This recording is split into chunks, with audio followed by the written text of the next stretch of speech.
Okay, let's unpack this. If you're thinking about Canada, maybe permanent residency, maybe just a temporary visit, one of the first big hurdles you hit, beyond the forms themselves, is the cost. Yeah, the fees. The fees. And let's be honest, figuring that out can feel like, well, like navigating a maze filled with dollar signs. It really can. We've pulled together information today, mainly looking at a breakdown from CanadianVisa.org. It covers both permanent residency and temporary visa costs pretty well. Right. And our goal here for you is really to cut through that complexity. We want to give you a clear picture of what these fees are, who sets them, why they vary so much, and what you absolutely need to know for, budgeting and planning your journey to Canada, whether that's short-term or for good. Exactly. Think of these fees as kind of the mandatory entry ticket. They're set by IRCC, that's Immigration, Refugees, and Citizenship Canada. Right. And they cover the admin side, processing your application, the checks, all that stuff. And this is really key to understand up front. They apply no matter where you're from or which program you use. Huh. And they are, generally speaking, non-refundable. Knowing that helps set realistic financial expectations. Yeah, that non-refundable part is tough. Mm. So drilling down a bit, how do these fees actually work? They're not just one flat rate, are they? No, definitely not. The cost varies. It depends on a few main things. The specific visa or program you're applying for. Okay. How many people are on your application, family members. Right.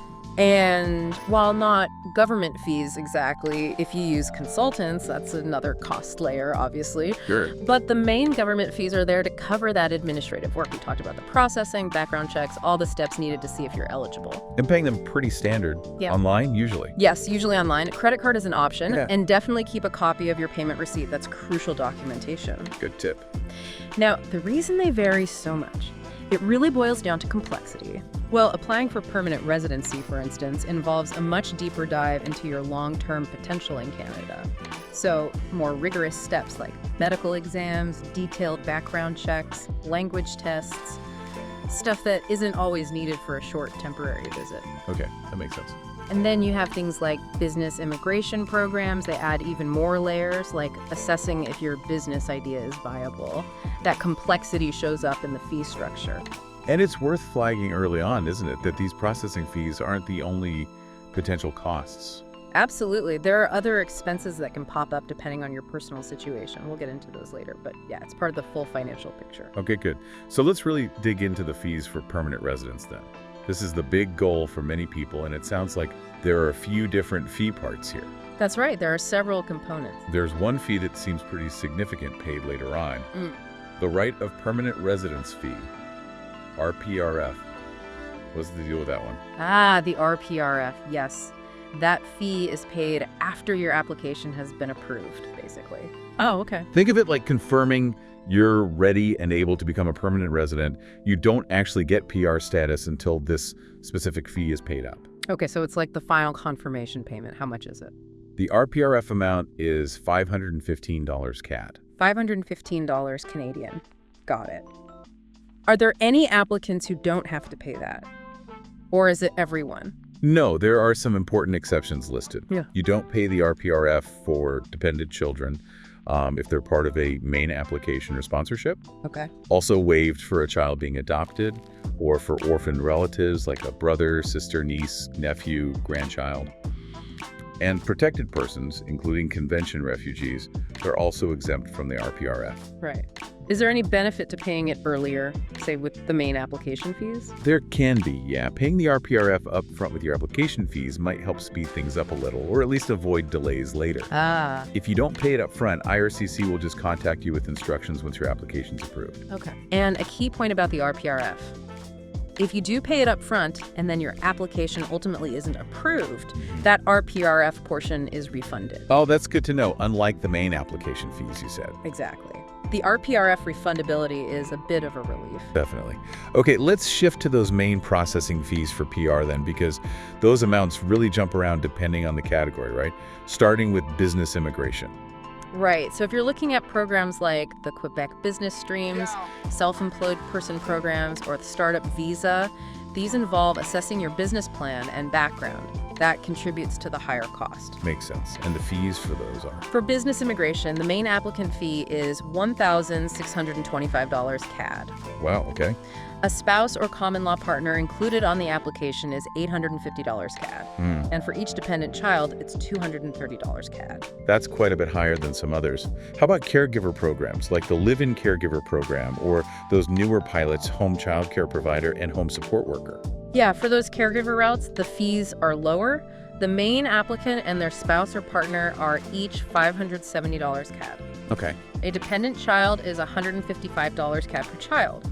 And it's worth noting, for the pilot programs, this fee is specifically without the work permit fee, which you usually need initially anyway. Right. Now, what about economic immigration? This feels like the big one for a lot of listeners. Express entry programs like Federal Skilled Worker, Canadian Experience Class, PNPs. Yes, that's a huge category. It also covers Federal Skilled Trades, the Atlantic Immigration Program, the Rural and Northern Pilot, Quebec Selected Skilled Workers. A lot falls under this umbrella. So for that whole group of skilled worker program. For this broad economic category, the fee for the main applicant and their spouse or common law partner is $850 CAD each. Okay, $850 each. And for each dependent child, it's $230 CAD. $230, okay. Yeah. There's also a specific category for humanitarian and compassionate grounds, often involving specific situations or temporary policies. Correct. These are for people in compelling situations.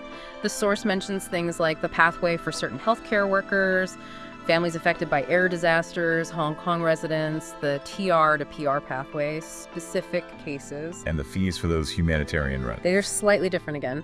The main applicant and their spouse or partner are each $550 CAD. $550. And a dependent child is $155 CAD per child. Okay, so that covers the main application processing fees for the different PR streams, plus that RPRF payable on approval.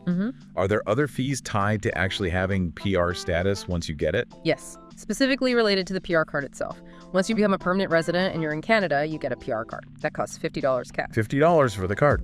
And if you happen to be outside Canada and your card expires or you lose it, you need a permanent resident travel document to get back in. That also costs $50 CAD. Okay. The source also lists something called a permit holder's class processing fee of $335 CAD.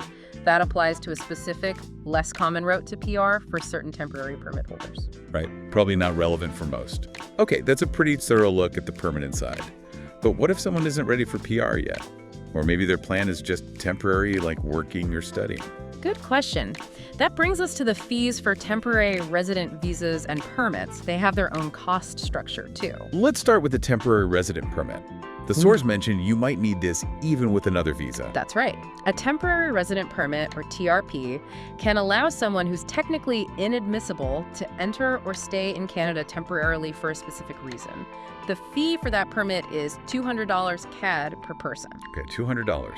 Yeah. And for people wanting to work. Yeah, work permits. A standard work permit could be an open one allowing work for any employer, or a closed one tied to a specific job offer that costs $155 CAD per person. $155. There's a slight exception for groups of 3 or more performing artists coming over together.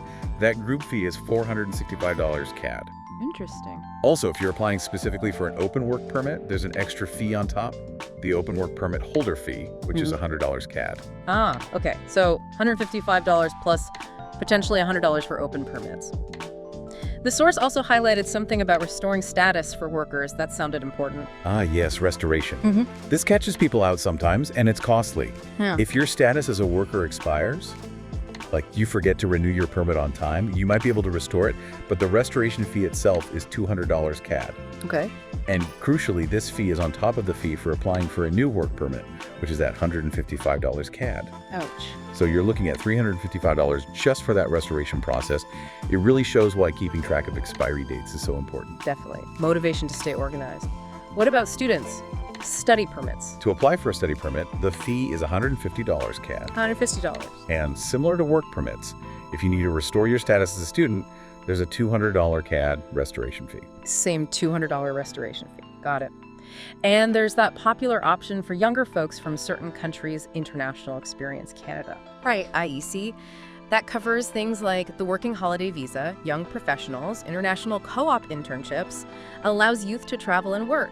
The fee for applying through IC is $161 to Zacks. $161, okay. So we've walked through the main government processing fees for both permanent and temporary WALTs. But like we hinted at earlier, the actual total cost to you can be quite a bit higher. There are these additional expenses that pop up depending on your circumstances. Right. These are the costs on top of the fees we just went through. Yeah. What are some common ones the source flagged? Well, a big one for many skilled worker programs is getting your foreign education assessed.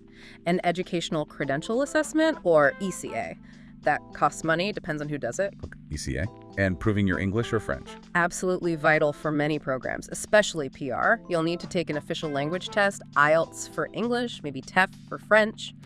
And there are fees for those tests every time you take one. Right, test fees. Medical examinations, too. Often mandatory, particularly for PR applicants. You pay a designated panel physician for that. And biometrics. Giving fingerprints in a photo. That's pretty standard now, isn't it? Yes, providing biometrics usually comes with a separate fee. Okay. For visitors from visa-required countries, there's also the electronic travel authorization, the ETA fee, though that one's much smaller. And what if your documents like birth certificates or degrees aren't in English or French? You'll need official translations, and that cost can add up depending on how many documents you have and how long they are. So when you're budgeting, you really need to remember these. They're necessary extras on top of the main government fees. Exactly. They're kind of part of the gatekeeping for many programs. Okay. The information also touched on some important general points and FAQs, didn't it? Kind of tying it all together. It did. Some key takeaways. That's the big one. How much does it really cost in total to move to Canada? Yeah, the source is very clear. The processing fees we've talked about are just one slice of the pie. Right. It specifically mentions needing to prepare for other costs and, critically, settlement funds.